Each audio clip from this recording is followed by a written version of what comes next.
सिद्धि की शादी के बाद वो ससुराल चली जाती है। पीछे रह जाती है भाभी रानी। सिद्धि के ससुराल जाते ही भाभी कहती है, अरे वाह जी वाह, सारे कपड़े मेरे। हाय रे पैंट, अरे वाह वाह, मजा आ जाएगा।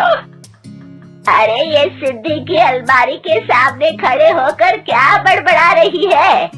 जा जाकर देख मेहमानों को विदाई की मिठाई मिली कि नहीं। अब हाँ माँ जी, क्यों नहीं, लेकिन पहले कपड़े तो बदल लूं। अब रानी आ जाती है सिद्धि के उन कपड़ों में जो वो ससुराल जाने से पहले घर छोड़ जाती है। अरे रानी, कुछ दिन रुक जाती। अरे ये तो सिद्धि बिटिया को मैंने ही दिया था, बड़ा ही फबता था उस पर, तुझ पर तो कुछ खास नहीं लग रहा। अब वो ना मेरे सारे कपड़े गीले थे तो सोचा पहन लूं। वैसे भी सिद्धि को कौन सा दिन पुराने आउटडेटेड कपड़ों को पहनना है। वैसे भी ये सूट तो मैंने तभी पहना था, वैसे खास है भी नहीं ये। हाँ ठीक है, लेकिन ना मेरी सिद्धि पर तो जमता था।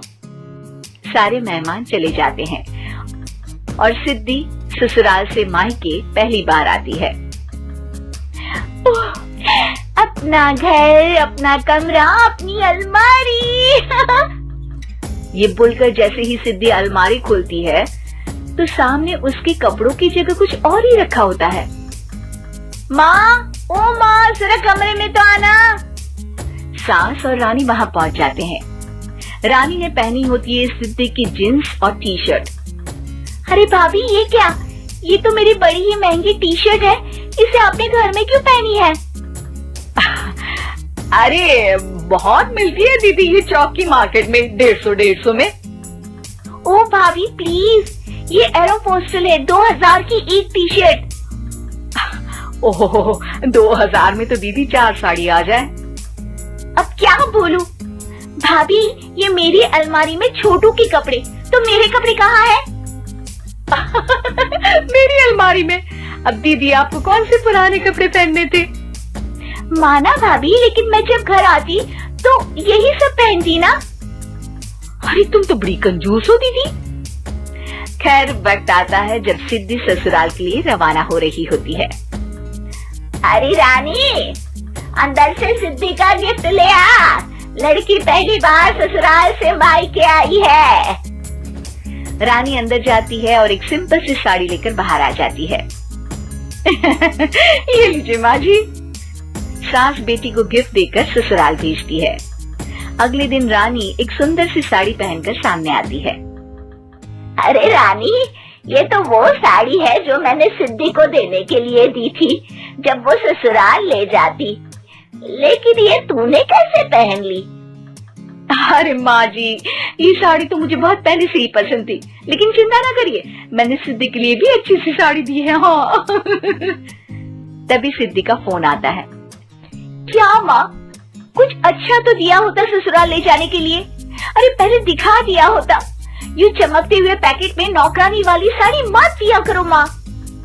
अरे बेटे, वो तेरी भाभी ने ना गलती से उससे पैकेट बदल गया। हाँ, मैं कल ही तेरे भाई के हाथ से तेरा वाला पैकेट भेज दूंगी। अरे रहने दो माँ, आई एम श्योर भाभी ने अभी वही साड़ी पहनी होगी जो तुमने मेरे लिए रखी थी। तुम तो समझ नहीं पाई उनको। खैर छोड़ो, मैं ज्यादा बोलती अच्छी नहीं लगती, रहने दो, आपको उन्हीं के साथ रहना है, फिर बात करेंगे। सास को रानी पर गुस्सा आ जाता है। वो उसके कमरे में जाती है जहाँ वो शादी का एल्बम देख रही होती है। रानी, मार्केट जाकर एक ऐसी ही साड़ी लेकर आ, कल प्रतीक जाकर सिद्धि के घर दे आएगा। अरे क्यों माँ जी, कितनी साड़ी देनी है दीदी को? यहाँ कोई सेल लगी है क्या? अरे चुप कर, मेरे बेटी के हिस्से की साड़ी खुद पहन ली, अब ज्यादा ज्ञान बांट रही है। एक दिन सिद्धि का फोन आता है। माँ, मेरी सास ने आज सबको खाने पर बुलाया है। सारे लोग सिद्धि के ससुराल पहुँचते हैं। खाना खाकर वो लोग निकल रहे होते हैं कि सिद्धि की सास सभी को गिफ्ट देती है। अरे बहन जी, बेटी के घर का खाना खा लिया, यही बहुत है जो आप ऊपर से गिफ्ट भी दे रही है। अरे बहन जी, आप भी कहाँ इन बातों पर विश्वास कर रही हैं।